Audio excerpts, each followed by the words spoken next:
particular, the group that looks at Anglican canon law, and also the Liturgical Commission looking at developments in worship.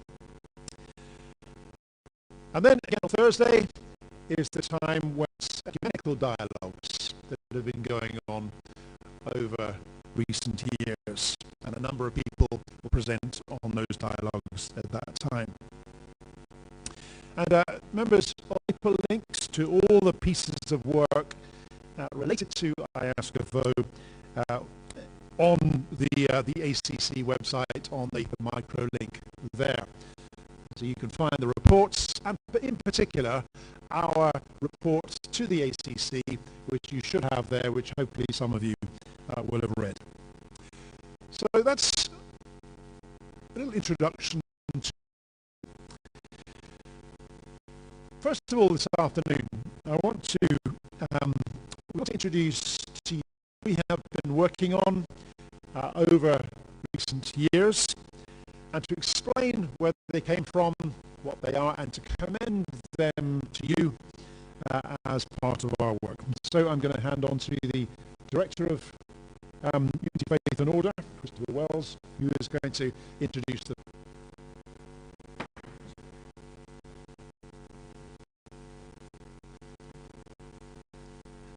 Hello, friends.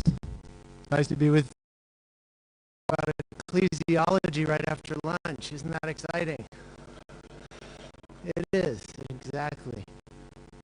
And there's actually a slideshow of photos if you want to go back, just for the fun of it, while I'm speaking, or maybe that's distracting. I've been in my job for 3 months, so it's wonderful to be with you all here at the beginning. And Bishop Graham's description there of our sort of ecumenical work and then the Inter-Anglican work fitting together is, I think, one of the most interesting things about this discussion. Sometimes when we have trouble getting along with one another as Anglicans, we nonetheless are continuing with ecumenical discussions with other Christians. And we remember who we are, or we speak about our faith and our order with other Christians. And then we come back and we realize that as Anglicans, we have a tradition of speaking about our own faith and order with each other as well. I do think in that sense, the Anglican could say, if you're asking yourself, what is our ecclesiology? I would propose to you that it's ecumenical. Now, one proof of that, I teach theology like Graham, and I'm a nerd, so I have to say something historical. At the Lambeth Conference 1920, the Anglican Communion committed itself to the ecumenical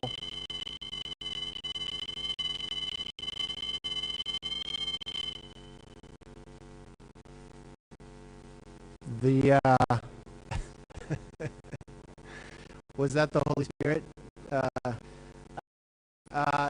The Anglican Communion committed itself to the quest for visible Christian unity with all Christians.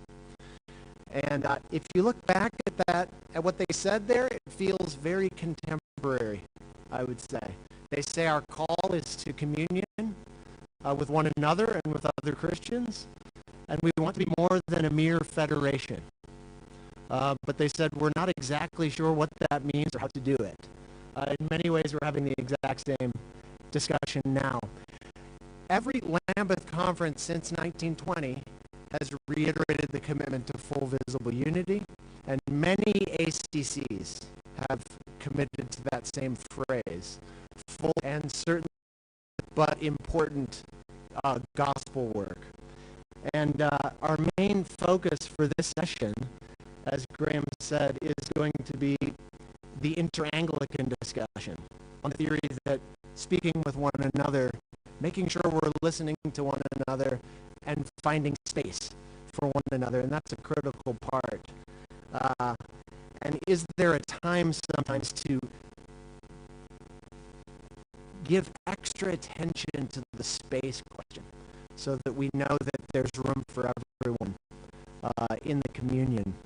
So we'll make the case for that project to you in a minute, but we wanted to give that enough time. I simply want, if you could go to the slide of this. Back. There you go. This is the book, God So Loved the World. It was filed for this ACC, and we do have a resolution commending it. We've been so productive, including during COVID, that there were written in the ACC. I just want to commend this to you. I had no part in writing it whatsoever. But it's papers 3 and 4 from Iascufo. And as you can see, it's a paper on theological anthropology and a paper on salvation. I would call this just good, basic Christian doctrine. It's edifying, it's beautiful, it's scriptural, it's sacramental. And if you didn't get a chance to read the text beforehand, but you're thinking about anthropology or what is salvation, I would just simply recommend and commend the text to you. And we will be taking up that resolution later. An example, I think, of Anglican work together. And really with that, I would like to pass it back to Graham, and he will introduce our friend from Kenya, Paul Korir, the Bishop of Kapsabet. I'm sort of introducing him now, but I have great affection for these people because Iascufo spent an amazing week together in Kenya in December, being hosted there, and Paul is our Kenyan member. And we just had wonderful, deep, honest, beautiful conversations with one another, which we want to share with you now. Thank you. In fact, before we introduce Mr. Paul, we have one more report that we are going to commend to you, which Neil Vigas on the ACO staff is going to commend as well. Thank you. Good afternoon. I'm here to talk to you about a brand new publication. It's called Anglican Communion, Unity, Faith and Order, 2008 to 2023. As Anglicans, we can be immensely proud of the role we've played over the decades in faith and order. We've led the way very often in an imperative, and we've done an enormous amount of good theological and ecumenical work. The ACC and the Anglican Communion have invested an enormous amount of time, of energy, and a colossal amount of money.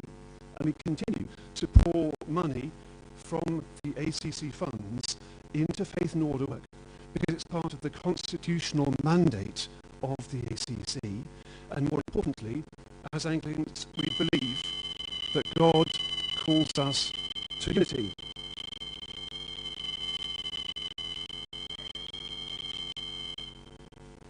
Thank you. So what we've tried to do in this publication is draw together the immense amount of work that has been done in faith and order, ecumenical theology, ethics, liturgy, canon law.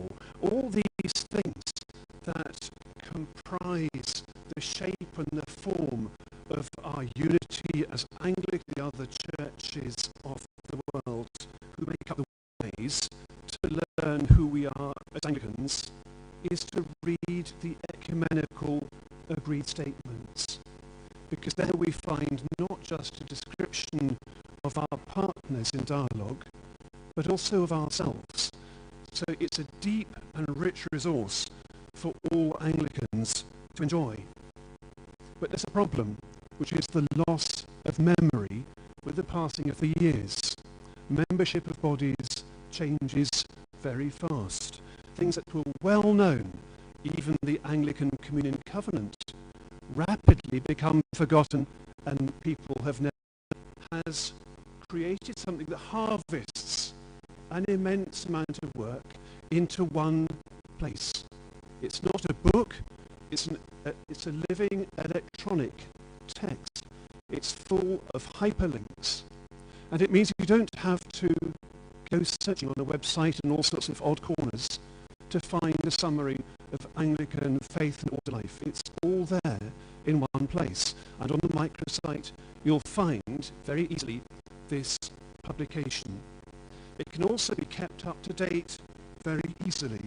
So once the Phase 3 part of Lambeth has issued the calls, we'll add the calls to this book. So it's of use to our ecumenical partners. If they want to know what do Anglicans think and believe, what they do in doctrine, in liturgy, in canon law, it's all there in one place. For your colleges, for your seminaries, bishops in your diocese, parish clergy, laity, who have a passion for Christian unity, this resource is easy to use. Its pact will not be so likely to get lost and overlooked. So Iascufo offers this book to you. There's a draft resolution. I hope you can see that on the screen. Just there. We'll come back to that at a later time. But we commend this book to you with gratitude and with hope, hoping and praying that it will enrich our common life. Thank you.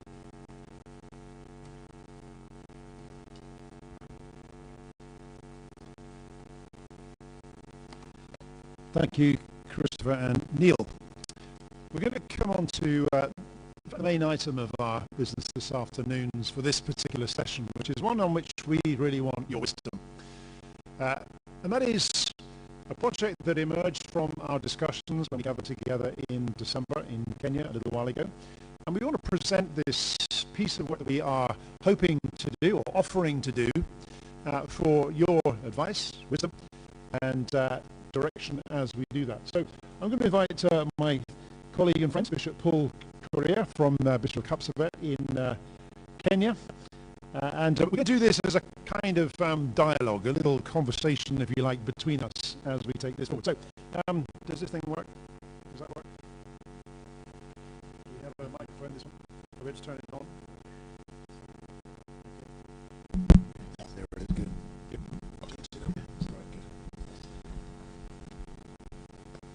So what we're going to do is we're going to present this project to you. We're going to then give you time to discuss it around your tables with some questions on the screen, and then we'll have some time for plenary, for discussion, and for feedback on your thoughts on it. The theme of our day is that third mark of mission, to tend, to respond to human need by loving service. And yet we all know that so often our energies are taken up by disputes and divisions amongst ourselves.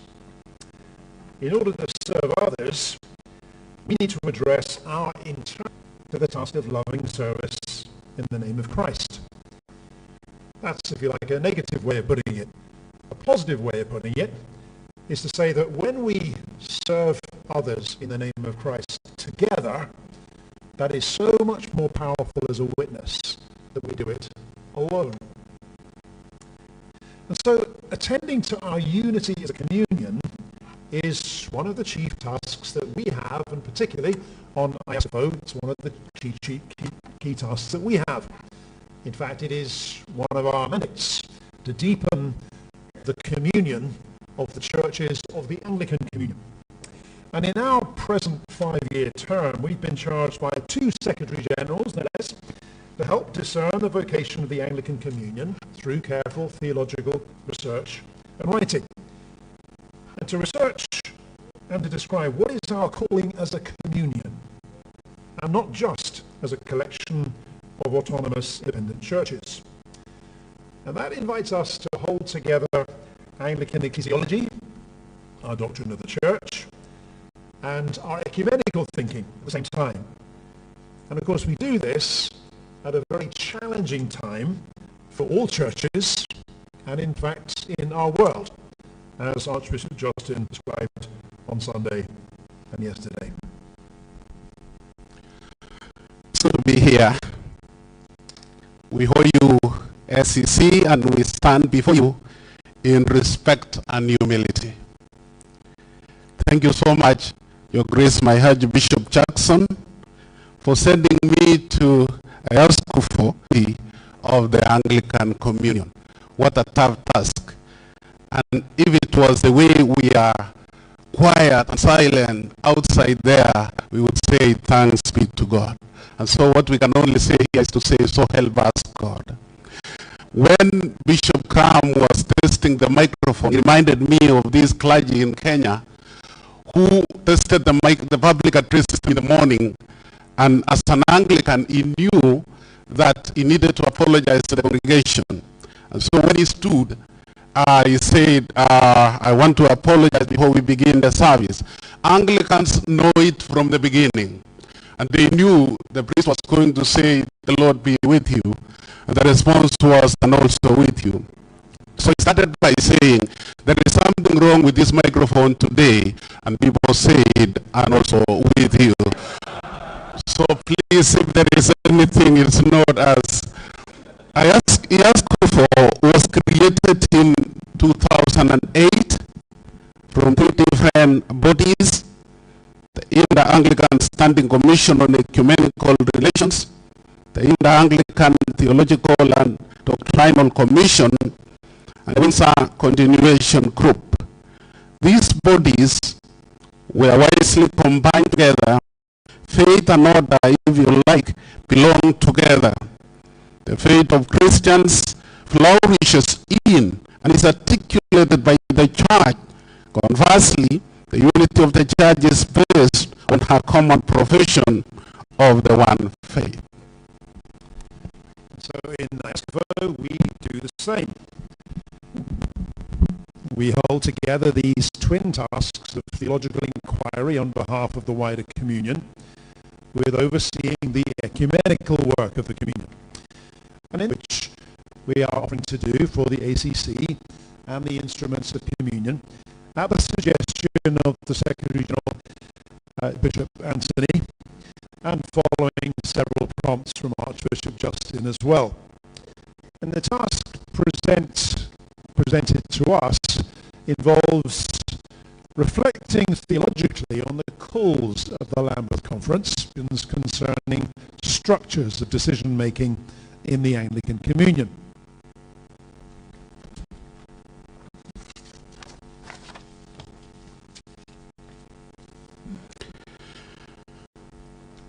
Kenya, my home country, last December, the members of the Iascufo had good, serious, and honest conversations across our own differences and disagreements, incorporating perspectives from Egypt, Kenya, West Indies, England, Canada, Wales, India, Brazil, the US, and South Korea. Two members from Southeast Asia sent their apologies, and they will join us in our next meeting.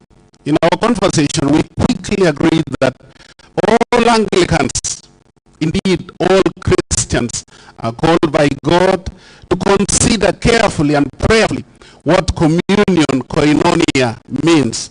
That is, to consider the nature of the fellowship we share into this old and ever new question. We hoped to be able to speak directly to some of the present impairments in the life of the Anglican Communion.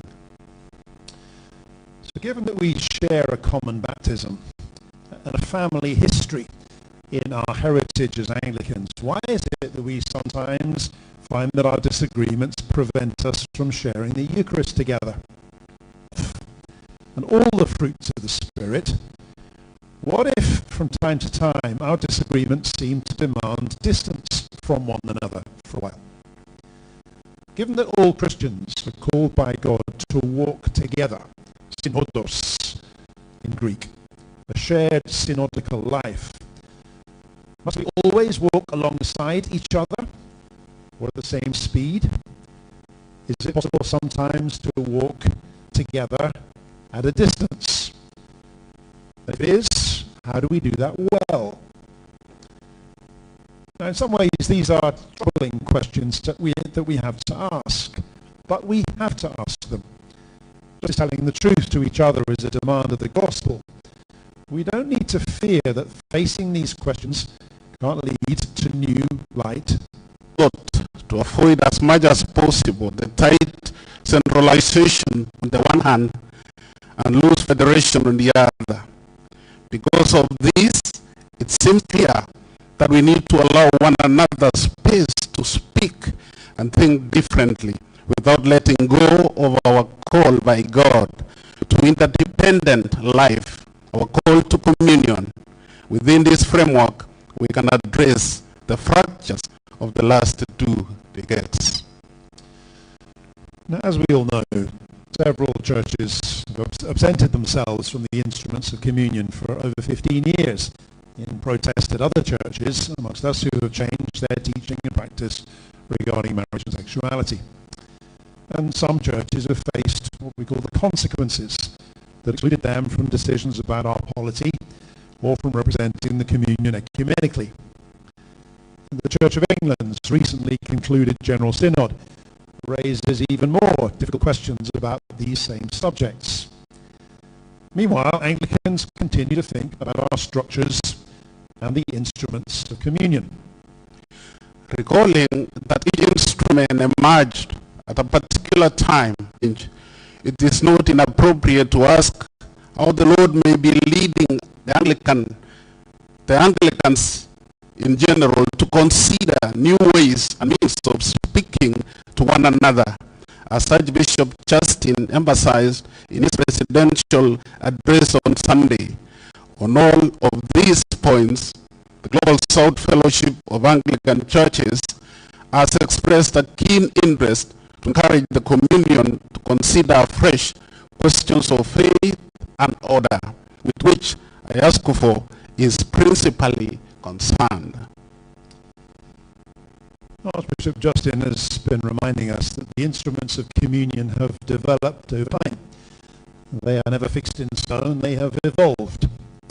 And so, following the encouragement of both Bishop Anthony and Archbishop Justin, Iascufo is turning to theological reflection on these challenges, study that would report back about possible ways forward.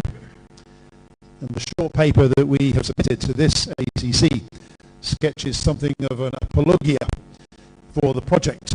And it ends with reference to Archbishop Michael Ramsey's famous suggestion that Anglicans are inveterate Corinthians, clumsy and untidy, baffling neatness and logic.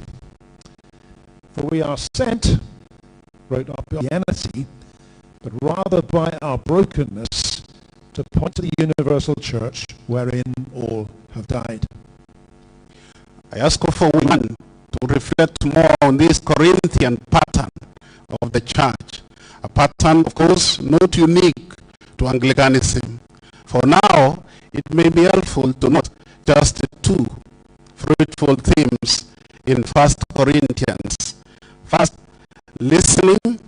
First, with St. Paul, we want to reaffirm our commitment to Christian love and listening, founded in our shared baptism, through which Christ makes us his members, just as the body is one, and has many members, and all the members of the body, though many, are for in the one Spirit we're all baptized in one body, Jews or Greek, slaves all free, and we were all made to drink of the one Spirit. 1 Corinthians chapter 12, verses 12 to 13.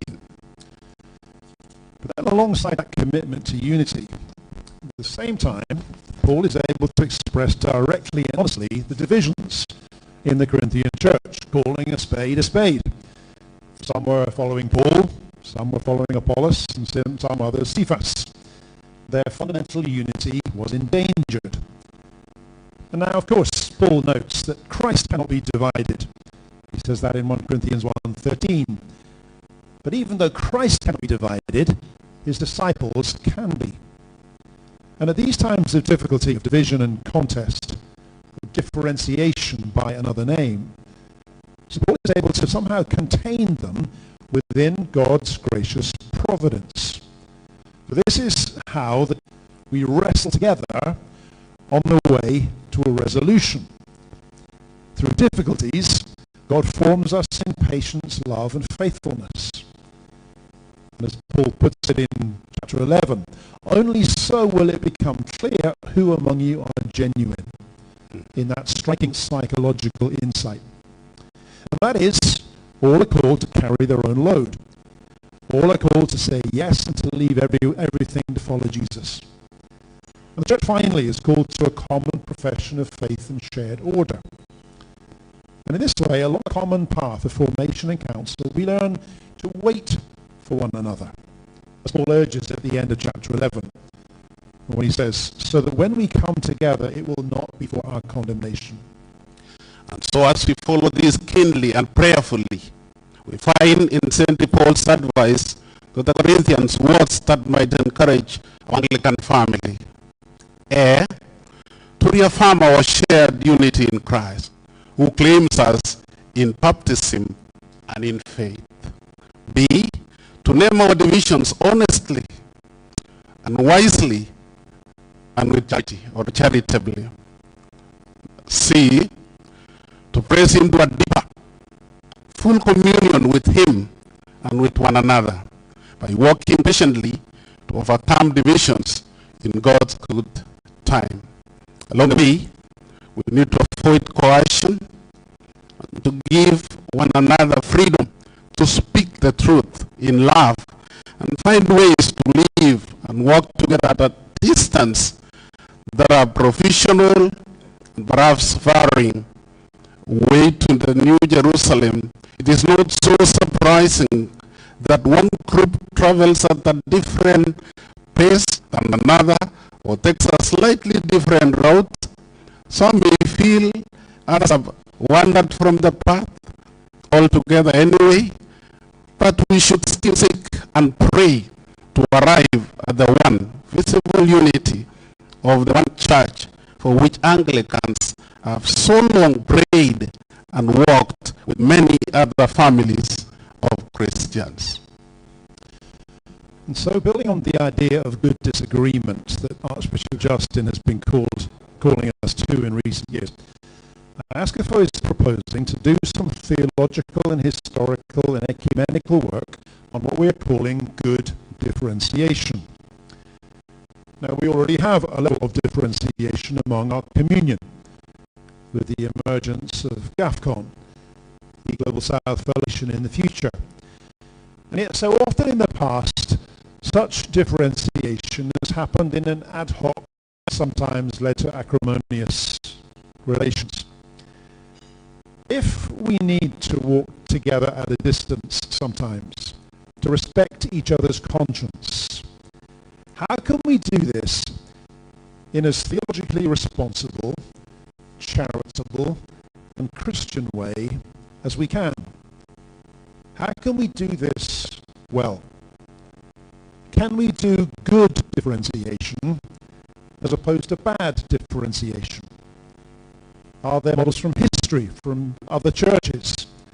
Are there lessons to be learned from our ecumenical work that help us with this task? This is what Iascufo has been asked and is offering to do some work on. Now, we've talked enough, and now with your help, we'd like to do that very thing by asking you, the ACC, to start to think with us about the nature and shape of Anglican life together as we seek to follow Christ. And so, on the screen, we are inviting you as we propose this project on good differentiation. Differentiation is a fact of life in our Anglican communion right now. And it's going to be a fact of life for a while. How do we do it well? How do we do it in as Christian and charitable way as we possibly can? That's what we want to do some work on. And so what I'm suggesting we do now is for about maybe 15 minutes or so, you've got time on your tables we're going to read a couple of passages of Scripture, and in the light of those passages, discuss these questions, and then we'll have about 20 minutes for some questions, for discussion in plenary as well. Now, have we got the passages coming up on the screen, or are they... There we are. So, Paul, do you want to read out? Okay, thoroughly and carefully as we hear this text from St. Paul. Now I appeal to you, brothers and sisters, by the name of our Lord Jesus Christ, that all of you be in agreement, that there be no divisions among you, but that you may be knit together in the same mind and the same purpose. For it has been made clear to me by Chloe's people, there are quarrels among you, my brothers and sisters. What I mean is that each of you says, I belong to Paul, or I belong to Apollos, or I belong to Cephas, or I belong to Christ. Has Christ been divided? Was Paul crucified for you? Or were you baptized in the name of Paul? Let me go on to a later passage in 1 Corinthians 12. The body does not consist of one member, but of many. If the foot would say, because I'm not a hand, I don't belong to the body, that would not make it any less a part of the body.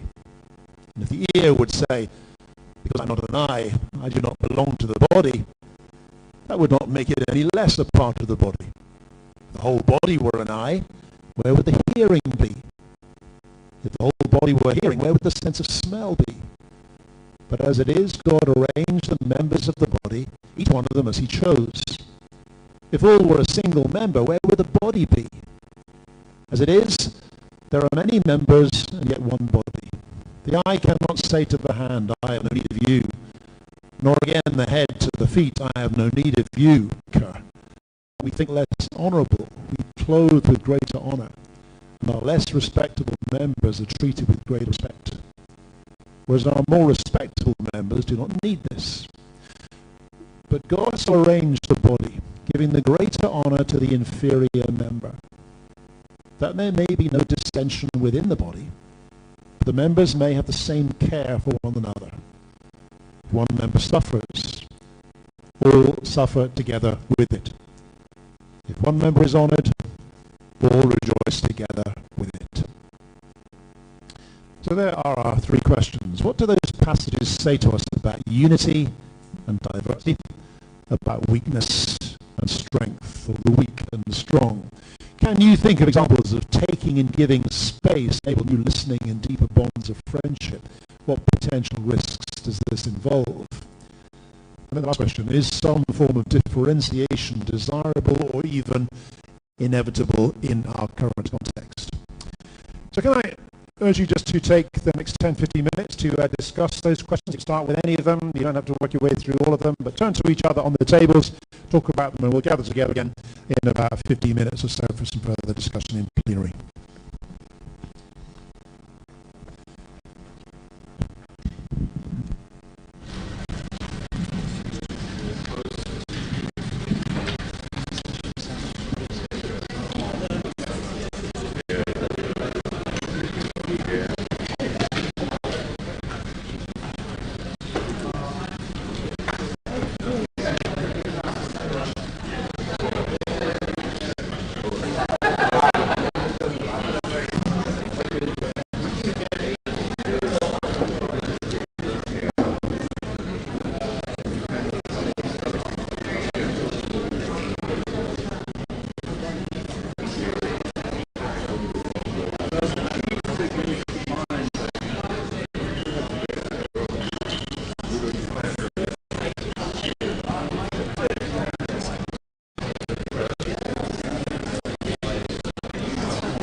God's own servant with passion to raise people to work and excel in the Lord's vineyard, an Anglican priest who has served as a missionary in both Ghana and Nigeria. He's a teacher and a preacher of the word, and he's also gifted with a ministry of healing and miracles.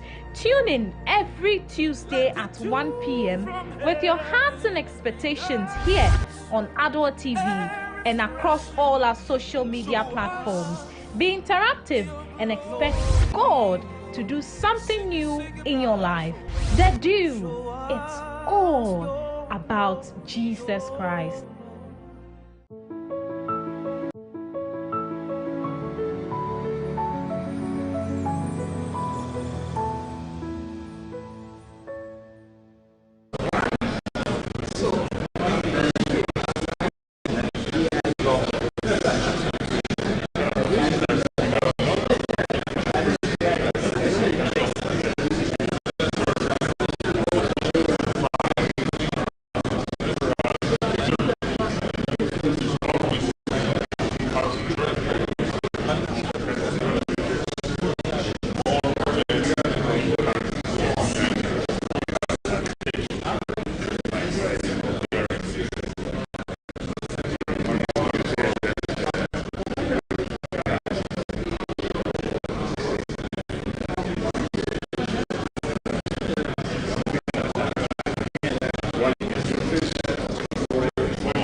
Sonotic.